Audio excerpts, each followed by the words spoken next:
آج کا ہمارا ٹاپک ہے ذیابیطیز کے بارے میں ہم بات بھی کریں گے، یہ ہے کیا اور کیا وجوہات ہیں بڑھنے کی، اور اس کی فرضی باتیں اور حقیقتوں پہ بات کریں گے، یعنی ڈفرینٹ میتھس. ہم مختلف بیماریوں میں مختلف میتھس کے بارے میں بات کرتے ہیں تو اس کے اصل فیکٹس ہوتے کیا ہیں اس پہ بھی بات کریں گے. اس اہم موضوع پہ بات کرنے کے لیے آج ہمارے اسٹوڈیو میں ڈاکٹر علی اصغر موجود ہیں، consultant endocrinologist, Liaquat national hospital Karachi and vice president Pakistan endocrine society. السلام علیکم doctor Ali, welcome to my show جان ہے تو جہان. وعلیکم السلام امبر، بہت بہت شکریہ آپ کا FM 105 پاکستان انڈوکرائن سوسائٹی اور جینکس کا کہ آپ نے مجھے مدعو کیا.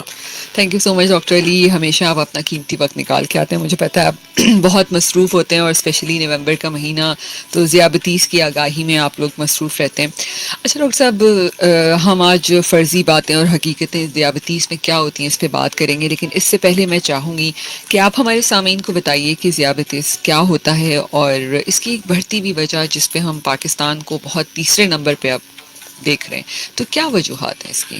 امبر دیکھیں، ڈائبٹیز یا ذیابیطس جو ہے ایک ایسی بیماری ہے جس میں خون کے اندر شوگر یا شکر کی مقدار بڑھ جاتی ہے.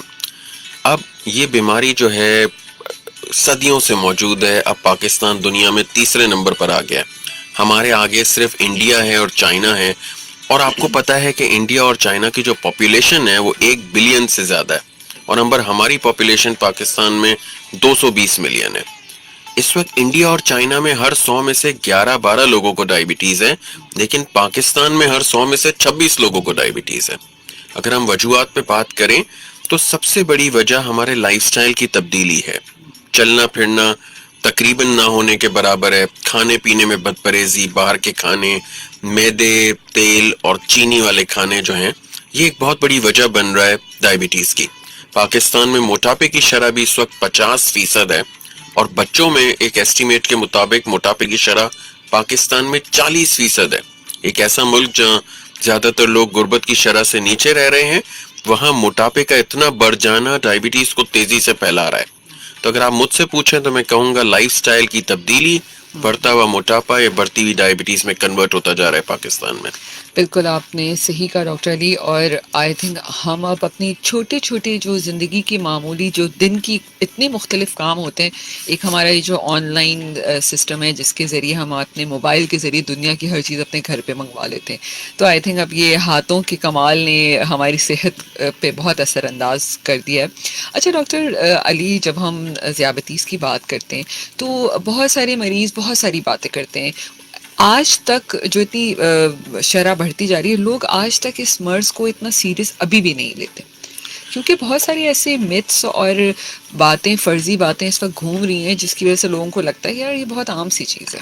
ایسا ہے؟ امبر دیکھیں، ایک قوم کی حیثیت سے صحت کی طرف ہماری کبھی توجہ رہی ہی نہیں، انفارچونیٹلی. بالکل. یہ تو آپ کا چینل اتنی کاوشیں کر رہا ہے ڈائبٹیز کے لیے اکتوبر کے مہینے سے لے کے اب تک، ورنہ اگر آپ دیکھیں مین سٹریم میڈیا کو تو کتنی بات صحت پہ ہوتی ہے، کتنے پروگرام پورے دن میں صحت کے اوپر آتے ہیں. ہم الیکٹرانک میڈیا کو ہی دیکھ لیں تو وہ قوم جس کو ہم ہر وقت پالیٹکس ہی دکھاتے رہیں گے، اس کی توجہ جائے گی ہی نہیں صحت کی طرف، وہ اس کی ویلیو نہیں بن پائے گی. ٹھیک ہے، کسی چیز کی ویلیو یہ ہوتی ہے کہ آپ اس کو کتنا وقت دیتے ہیں. میں اپنی فیملی کو کتنا وقت دیتا ہوں، یہ ثابت کرتا ہے کہ میرے نزدیک میری فیملی کی کیا ویلیو ہے. تو اگر ہم پاکستان میں دیکھیں تو ظاہر ہے صحت پہ وہ توجہ نہیں ہے. تو جب صحت پہ توجہ نہیں ہوتی تو انسان کو پتہ نہیں ہوتا کہ ٹھیک ہے مجھے ڈاکٹر سے پوچھنا ہے، تو جہاں سے معلومات مل رہی ہوتی ہے لوگ لے لیتے ہیں. اب وہ معلومات چاہے پڑوسی سے ملے، چاہے رشتہ دار سے ملے، لوگ لیتے چلے جاتے ہیں، چاہے وہ معلومات صحیح ہو یا غلط ہو.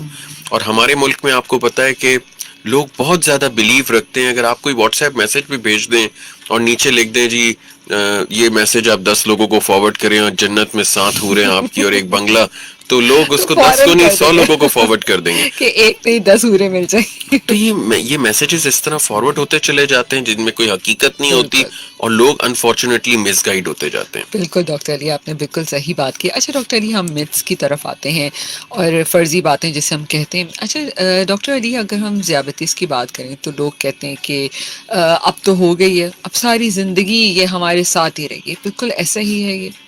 دیکھیں امبر، ڈائبٹیز میں زیادہ تر اگر کسی کو ڈائبٹیز ٹائپ 2 ہو جاتی ہے، ٹائپ 2 وہ ڈائبٹیز ہے جو زیادہ تر ڈائبٹیز موٹاپے کی وجہ سے ہوتی ہے، وہ ٹائپ 2 ڈائبٹیز ہوتی ہے.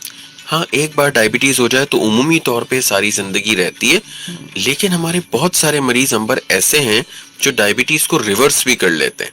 یہ بڑا نیا کانسیپٹ ہے جو پچھلے چند سالوں میں آیا ہے کہ جیسے ہی ڈائبٹیز شروع ہو، اگر آپ 15 کلو اپنا وزن گرا لیتے ہیں یا اپنا جو وزن ہے وہ 15% تک گرا لیتے ہیں تو ڈائبٹیز جا بھی سکتی ہے. شروع میں ہو سکتا ہے کہ ڈائبٹیز چلی جائے. اچھا یہ ممکن ہے کہ چند سالوں بعد وہ دوبارہ واپس آ جائے، لیکن ایک اچھے لائف سٹائل کے ذریعے، اور وہ لوگ جن کو شروع میں موٹاپا ہے اگر اپنے موٹاپے پہ کنٹرول پا لیں اور وزن 15 کلو کم کر دیں تو 50% چانس ہوتا ہے کہ ان کی ڈائبٹیز چلی جائے گی.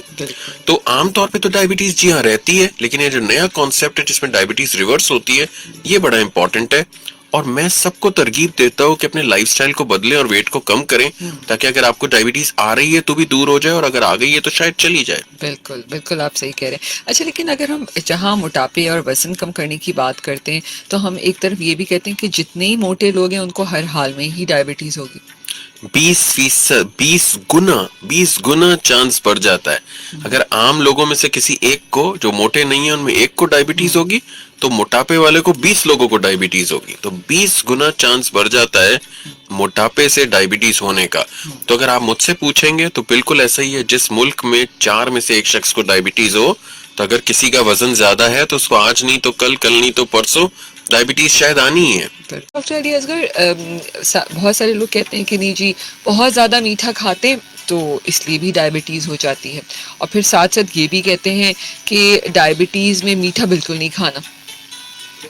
امبر اس میں تو کوئی رائے نہیں ہے کہ جتنا میٹھا کھائیں گے، میٹھا بیسیکلی کیا ہے؟ کیلریز ہیں. تو جتنا بھی میٹھا کھائیں گے تو اگر وہ استعمال نہیں ہوگا تو وہ باڈی میں سٹوریج میں چلا جائے گا. میرے پاس 10 روپے آتے ہیں، میں 2 روپے استعمال کرتا ہوں، 8 روپے بچت میں چلے گئے، سیو ہو گئے. ایسے ہی کیلریز ہیں، جتنا میٹھا کھائیں گے ہم اگر استعمال نہیں کریں گے وہ باڈی میں سٹوریج میں جائے گا. سٹوریج میں جائے گا تو اس کا مطلب ہے کہ موٹاپا بڑھے گا. موٹاپا بڑھے گا تو وہ 20 گنا ڈائبٹیز کا چانس بڑھاتا ہے. تو پہلے کہا جاتا تھا نہیں ڈائریکٹ شوگر کھانے سے ڈائبٹیز نہیں ہوتی ہے، لیکن بھائی شوگر کھانے سے ڈائبٹیز ڈائریکٹلی نہیں ہوتی، لیکن شوگر زیادہ کھانے سے یا میٹھا کھانا زیادہ لینے سے موٹاپا بڑھتا ہے اور موٹاپا الٹیمیٹلی ڈائبٹیز کراتا ہے. تو اس میں کوئی دو رائے نہیں ہے کہ جتنا ہم میٹھا کھائیں گے ہمارے ڈائبٹیز ہونے کا چانس بڑھ جائے گا. جہاں تک آپ کا سوال ہے کہ ڈائبٹیز کا مریض میٹھا کھا سکتا ہے، ڈائبٹیز کے مریض میں پہلے ہی بڑی مٹھاس ہے تو ہم تو مٹھاس کم کرنے کے لیے لگے.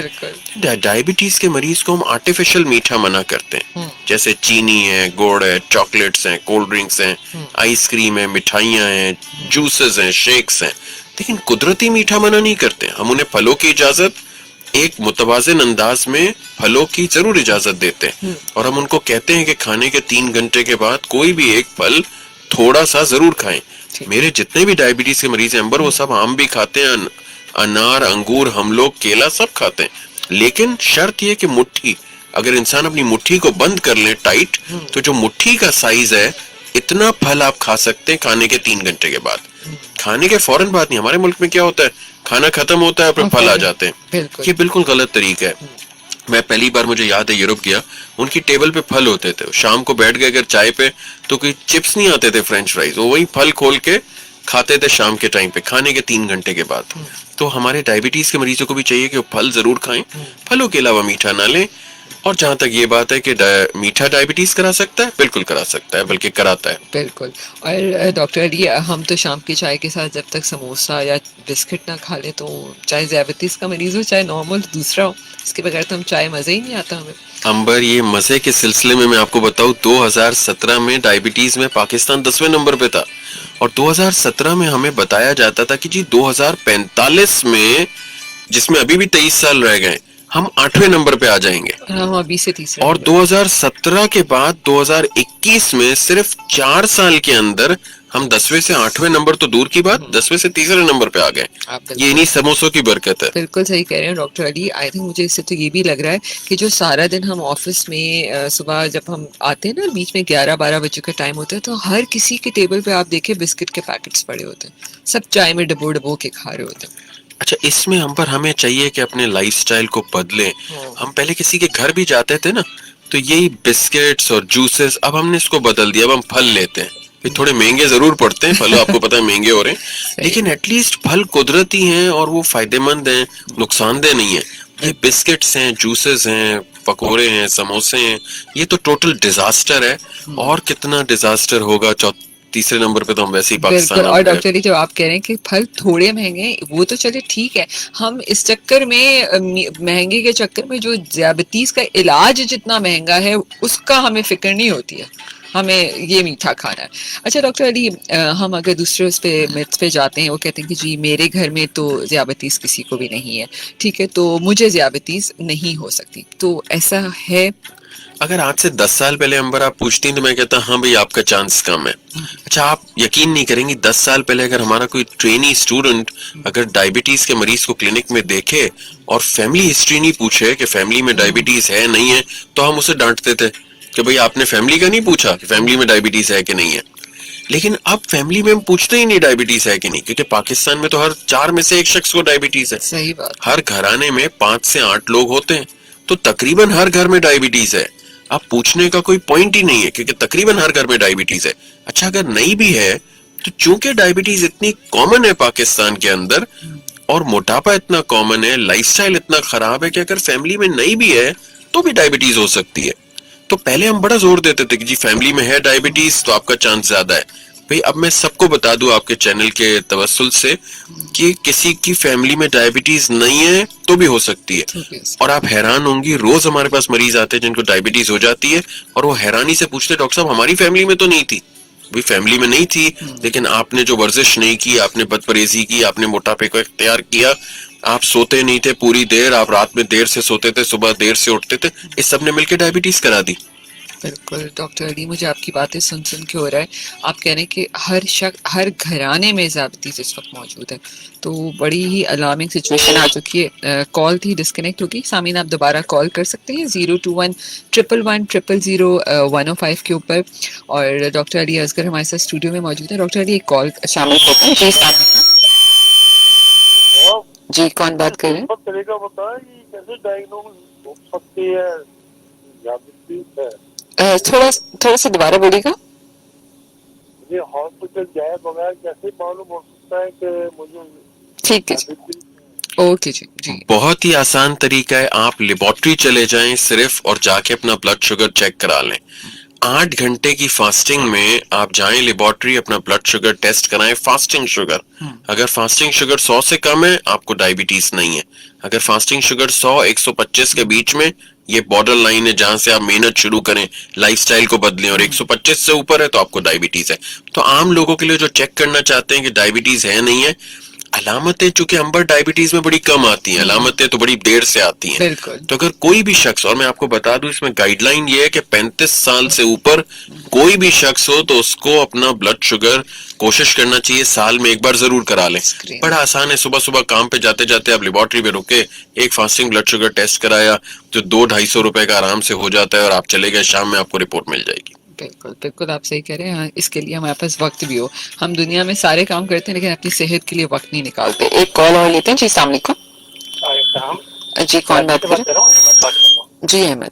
جی میرا ایک سوال تھا کہ میں نے 2 مہینے پہلے HbA1c کروایا تھا, میرا 4.5 آیا تھا, اور ابھی میں نے لاسٹ ویک کروایا ہے تو 7.9 آیا ہے. تو ایک مجھے معلوم کرنا ہے کہ اتنا ریپڈلی 2 مہینے میں اتنی انکریز ہو سکتی ہے.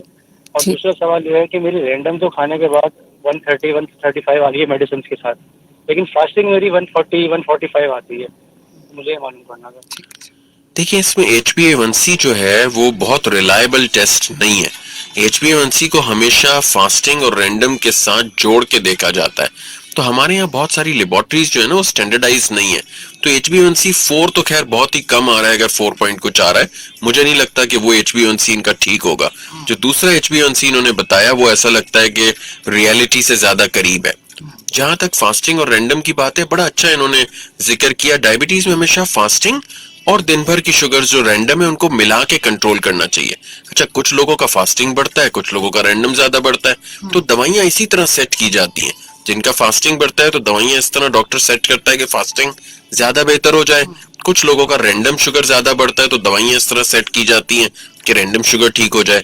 اور یہی آرٹ ہوتا ہے کہ ایک ڈاکٹر کے پاس کہ وہ کس طرح مریض کی دوائیوں کو سیٹ کریں کہ فاسٹنگ بھی صحیح رہے, رینڈم بھی صحیح رہے, اور اس کا جو پھر 3 مہینے کا ایوریج ہے HbA1c وہ بھی مناسب اور اچھا آ جائے. بالکل. اچھا ڈاکٹر علی، ابھی شاہ صاحب نے بھی ہمیں شو سے پہلے سوال کیا تھا، اس کو بھی ابھی شامل کر لیتے ہیں. انہوں نے کہا تھا کہ یہ جو آپ رینج کہتے ہیں کہ جی صبح فاسٹنگ اتنی ہے تو رینڈم اتنی ہونی چاہیے، یہ کس نے ڈیسائیڈ کیا اور کیا ہر کسی کی سیم ہوتی ہے؟ اچھا میں اس میں یہ بھی ایڈ کر دوں امبر، کیونکہ یہ سوال لوگ بہت پوچھتے ہیں کہ بھئی کس نے آپ کو کہا کہ فاسٹنگ 100 سے کم ہونا چاہیے بغیر ڈائبٹیز؟ اگر کسی کو نہیں ہے تو فاسٹنگ 100 سے کم کیوں نہیں ہو؟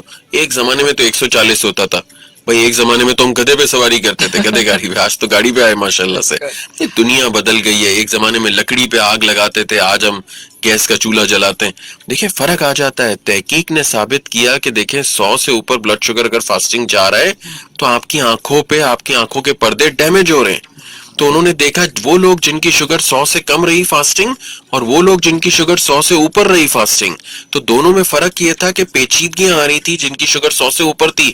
تو یہاں سے سائنس کو پتا چلا کہ اچھا جی شوگر کا جو لیول ہوتا ہے وہ 100 سے کم ہوتا ہے. دیکھیں انسان کوئی گاڑی کا مینیول نہیں ہے کہ بتا دیا جائے کہ جی یہ پانی آپ کو بھرنا ہے گاڑی میں ریڈیٹر میں تو یہ اس کی اپر لمٹ ہے، لوور لمٹ ہے.